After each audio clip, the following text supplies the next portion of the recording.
Been running the marathon. Oh, hi. Oh, hi. Fancy seeing you here. Oh, look at that.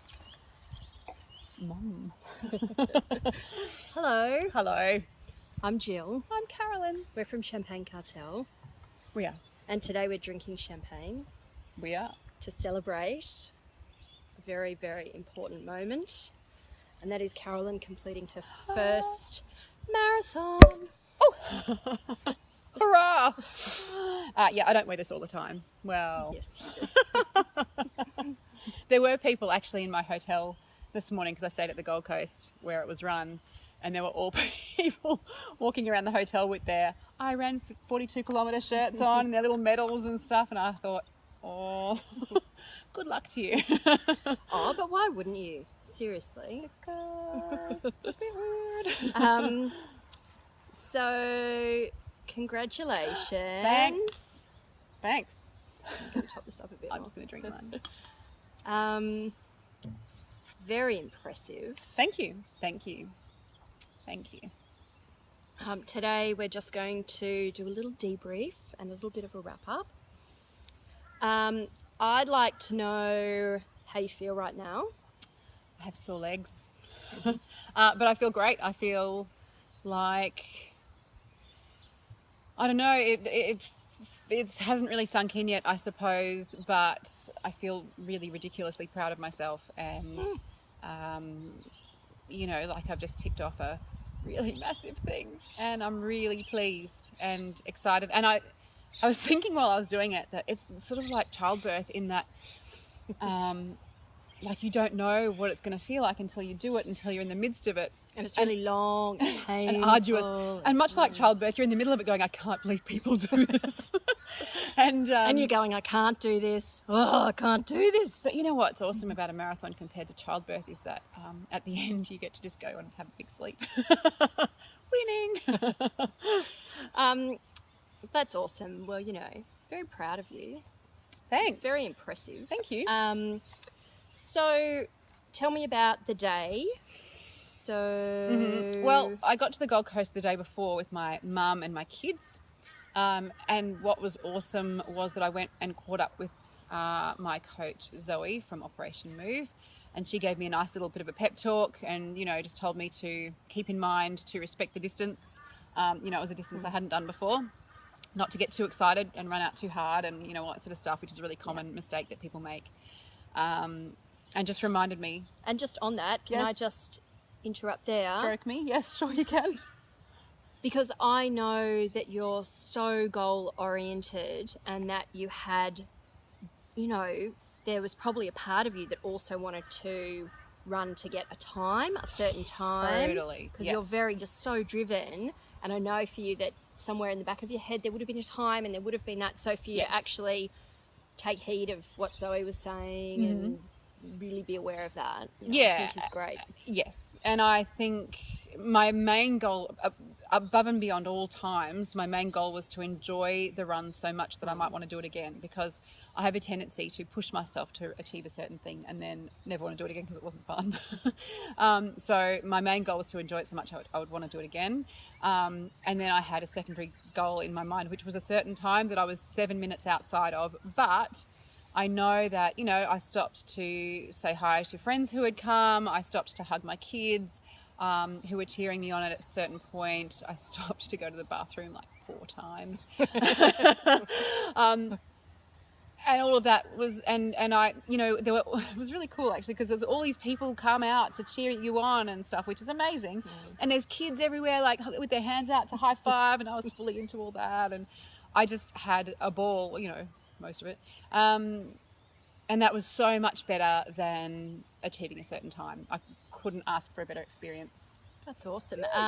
So that really does tie back to what we talked about a week ago, or whenever that was. I don't know.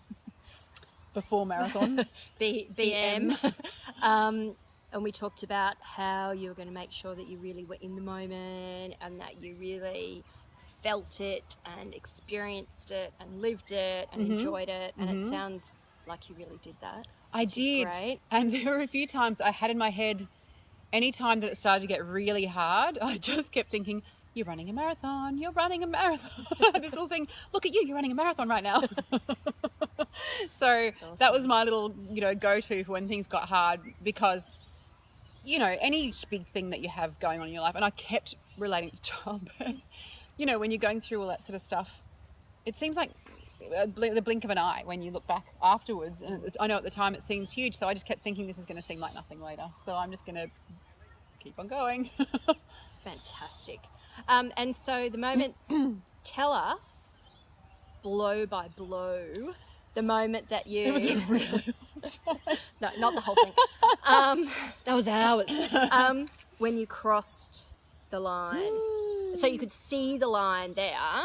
And then, so what were you thinking as you were going, towards it and going over the line? So can I take you briefly back to the 38-kilometre mark? Oh, as long as it's back to the 1 kilometre mark. The first kilometre I found was... Let's speed this up. No. It was, it was the 40-kilometre mark, because last video, if you watched the last video that we made last week, I did say there were some songs that I guaranteed to choke me up. And I got to the 40-kilometre mark and Shake It Out by Florence the Machine came on, and I thought, and part of me was going, this is really fitting, and I'm just going to be like, and then I could feel my throat constricting. I was, no. And then I think because your body's in shock anyway and you're a bit mental, I sort of then forgot to think about it for a while, and then the crescendo was on, I was like, nothing. I'll think about that later. That's good. At least your throat didn't close over or something. No. That would have been pretty annoying. But I got to the finish chute. There's I knew the final kilometre suddenly felt much easier, and then there's a big sign that you're going to the finishing chute, and it says 250 metres to go. And you're all of a sudden on this nice spongy stuff, and you're all like, it's all nice, and people, I was lucky because I was in the chute pretty much, I had clear space around me that I was on my own, and so people, so lovely, the crowd is so supportive, and so they're calling out my name because my name is on my bib, and I just felt like it just lifts you so much, people That's calling awesome. your name and stuff. It's really great. So great. And so I just felt amazing. And then I did have a point where I was even saying out loud, don't cry yet, don't cry yet, don't cry yet. and then I just, all of a sudden it was over like in a flash, and it was finished, and I crossed the line. And I think pretty much after I crossed the line, the first thing I did was text you. Because I was fully bawling when Carolyn texted me and said she'd done it, and I sent her a photo of me full ugly crying, really. I was going, It was so really funny because I started to get emotional, and then I realised I still couldn't breathe if I did that, so I was like, no, don't do that yet, no. So I got my banana. For those who don't run long distances, whenever you finish a running event, you get a free banana. Totally worth it. Wow. And I just sort of had a quiet moment, and I had my banana, got my shirt, and your medal. And my medal. Oh, did I show you my medal? Yeah, my daughter. You're like Mr. T. Pity the fool. My 3-year-old said to me, "Is that real gold?" And I said no, and she went, "Oh, is it plastic gold?" Completely unimpressed. It so is gold, though. Yeah, it's gold. Totally. That's gold. And then it was kind of funny because my family, bless them, are a bunch of doofuses who couldn't find their way into the recovery area where all the runners are when they're finished. This huge area where there's tents and food and a party going on. So I was there for an hour on my own after I finished the run, just going. Luckily I had some money, so I got a coffee and hung out. Where did you keep your money when you were running? Oh, a little zip-up wristband thing. Wow. Weren't you worried that was going to weigh you down? It would have been... the day that's a problem will be a good day. You are pretty puny looking, in a good way. I've actually got a tan. You probably can't see it, but I've got tan lines from that here. All right, I think we should wrap up. Now, is there anything else we need to cover to make sure? I would like to say thank you to everyone who wrote really lovely messages and sent messages of support. Everybody was really lovely. Such an awesome community.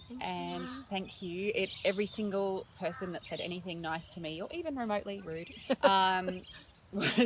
it's just, especially in the long stretches in that sort of 34-kilometre mark where you're really deep into it but not close to the end yet. you know, just knowing that there were people behind me made a massive difference, and I really appreciate it. Oh, and that was the funniest thing, because I sent you a text message, and it was I didn't know where It you was were. around 32, yeah. And it was around 32, and you replied. I was just laughing that you managed to text me while you were doing a marathon. Might have to put that picture up somewhere, because that was really funny. I thought, wow, you're awesome. I had a couple of nice text messages during the run. There was some from you, and there was some from my brother as well. And it was just sort of, it was nice to distract a little bit. I was, you know, I walked when, sorry, there was a bug, I'm not mental. When you go through the water stations and have a drink, well, I can't run and drink at the same time. I don't know how people do that. That was an ibis. It wasn't me. We're at the beach, by the way. You know, it's just nice to stop and walk and have a sip, and, you know, I would just have a look, and it was nice to have a little bit of distraction and a little bit of company, because it's a long time to be on your own. Oh, it's really I'm very long needy. time. I need to talk to people a lot. That's why we're friends. I can't be left in a room alone. I'm terrible. Don't leave me in a room alone. But yeah, thank you so much to everyone. Such an amazing support, and I'm so proud of you. Cheers. Thank you. Cheers. Cheers. Bye.